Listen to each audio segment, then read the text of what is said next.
তো রমজান মাসে দেখা যায় আমরা নানান ধরনের শরবত খেয়ে থাকি, কিন্তু এমন একটা শরবত যদি হয় যেটা আপনার ইফতারিতে আপনার কলিজা ঠান্ডা করে আর এর অনেক অনেক উপকারিতা, যেটা অনেক হেলদি এবং কলিজা ঠান্ডা করা একটা শরবত হয়, তাহলে তার কথাই নেই। তো চলুন একটা হেলদি এবং কলিজা ঠান্ডা করা শরবতের রেসিপি শেয়ার করা যাক। তো প্রথম আমি এখানে একটা বাটি নিয়ে নিয়েছি, এর মধ্যে 1 চামচ পরিমাণে তোকমা নিয়ে নিয়েছি। এরপর এর মধ্যে কিছুটা পরিমাণে পানি দিয়ে একটু চামচ দিয়ে নেড়েচেড়ে 2 ঘন্টার জন্য সাইডে রেখে দেব। তো আমি এটাকে 2 ঘন্টার জন্য একটু সাইডে রেখে দিলাম। এরপর আমি একটা বাটি নিয়ে নিলাম, এর মধ্যে 1.5 চামচ পরিমাণে ইসবগুলের ভুসি নিয়ে নেব। আর আমরা তো সবাই কম বেশি জানি যে ইসবগুলের ভুসি, তোকমা এগুলো স্বাস্থ্যের জন্য কতটা উপকারী, কতটা হেলদি।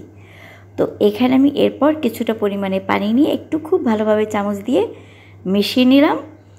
এরপর আমি সেই ইসবগুলের ভুসির বাটিটাকেও সাইডে 2 ঘন্টার জন্য রেখে দিলাম। এখন যেটা নেব আমি, সেটার উপকারী কথা তো বলে হয়তো শেষ করা যাবে না। 1 চামচ পরিমাণে আমি চিয়া সিড নিয়ে নিলাম, নিয়ে এর মধ্যেও কিছুটা পানি দিয়ে আমি 2 ঘন্টার জন্য সাইডে রেখে দেব। আপনি চিয়া সিড, তোকমা, ইসবগুলের ভুসি এইটা যদি আপনি রোজা খোলা সারা দিনের ক্লান্তির পর খান, আপনার হেলথের জন্য অনেক অনেক উপকারী, অনেক হেলদি একটা ড্রিঙ্কস হবে। তো এরপর আমি একটা বাটি নিয়ে নিলাম, এখানে আমি প্রায় 2 কাপ পরিমাণে দুধ দিয়ে দিলাম। লিকুইড দুধ দিয়ে 2 কাপ পরিমাণ। এরপর আমি যে তোকমা ভিজিয়ে রেখেছিলাম সেটা 2 ঘন্টা পর ফুলে কতটা পরিমাণে হয়েছে আপনি দেখতে পাচ্ছেন। এরপর আমি ওটা দিয়ে দিলাম। এরপর সেই ইসবগুলের ভুসি প্রায় 1.5 চামচ পরিমাণ আমি দিয়ে দিয়েছিলাম, সেটাও এখন আমি এই দুধের মধ্যে দিয়ে দেব। তো আপনি দেখতেই পাচ্ছেন যে আপনার শরবতটা কতটা হেলদি।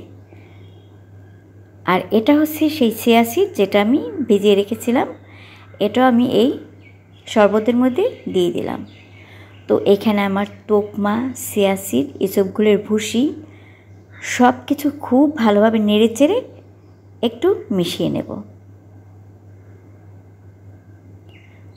এখানে আমি 2 কাপ পরিমাণে লিকুইড দুধ দিয়ে দিয়েছিলাম, আগে থেকে জাল করে রেখেছিলাম আর কি। তো যখন খুব ভালোভাবে মেশানো হয়ে যাবে, এখন আমি এর মধ্যে দেব আমাদের সেই যে আপনারা সবাই বানিয়ে থাকেন মহব্বতের শরবতের তরমুজ। তবে তার আগে আমি এখানে একটু কনডেন্স মিল্ক দিয়ে দেবো। আপনি জানেন শরবতে যদি কনডেন্স মিল্ক দেওয়া হয় এর টেস্ট অনেক গুণে বেড়ে যায়। তো আমি এখানে কিছুটা পরিমাণে কনডেন্স মিল্ক দিয়ে দিলাম, আর মাত্র 1 চামচ চিনি দিয়ে দিয়েছি। এখানে চিনিটা না দিলেও চলতো, কনডেন্স মিল্কেই দেখা যায় অনেকটা মিষ্টি হয়ে যায়, যেহেতু আমি একটু বেশি পরিমাণে বানাবো এর জন্য মাত্র 1 চামচ পরিমাণে চিনি দিয়ে দিয়েছি। দিয়ে এখন আমি সব কিছু আবার একটু ভালোভাবে মিশিয়ে নিলাম। তো নিয়ে এখন আমি বাটিটা একটু সাইডে রেখে দিয়ে এখন আপনাদের আমি সেই তরমুজ কেটে দেব আর কি। এর মধ্যে আমি এখন আপনারা মহব্বতের শরবত যেটা বলেন এটা নর্মালভাবে আপনারা বানান, আর সেই শরবতটাই আমি আজকে একটু স্পেশাল এবং হেলদিভাবে বানিয়েছি। তো এখন আমি ছোট ছোট করে তরমুজ কেটে নেব।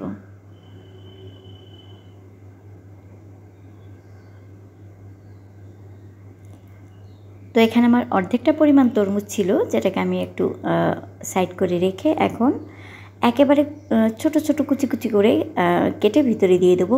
এখানে আপনি দেখা যায় অনেকে কালারের জন্য রুয়াবজা ইউজ করে এবং সেটা রমজান মাসে দেখা যায় আমরা খেয়ে থাকি, কিন্তু এখানে আমি নর্মালি দেখা যায় আমার বাসায় রুয়াবজা তেমন কেউ পছন্দ করে না। এই মানে রমজানে আমি দেখা যায় যে শরবতটাই স্পেশালি পছন্দ করে, ফলের শরবতটাই ঘরে বানিয়ে থাকি, মানে রুয়াবজাটা একেবারেই খাওয়া হয় না। তো এর জন্য এখানে আমার কালারটা একেবারে দুধের কালারটাই থাকবে, কারণ আমি যেহেতু এখানে একটা হেলদি শরবত বানাইতেছি। এর জন্য আমি এখানে রুয়াবজা কোনো আর্টিফিশিয়াল জিনিস দেবই না, সব হেলদি এবং তরমুজ আপনার ফ্রুট এটাই দেব। তো একদম কিচি কিচি করে আমি কেটে নিয়েছি, আপনি দেখতেই পাচ্ছেন আমি কিভাবে কেটেছি।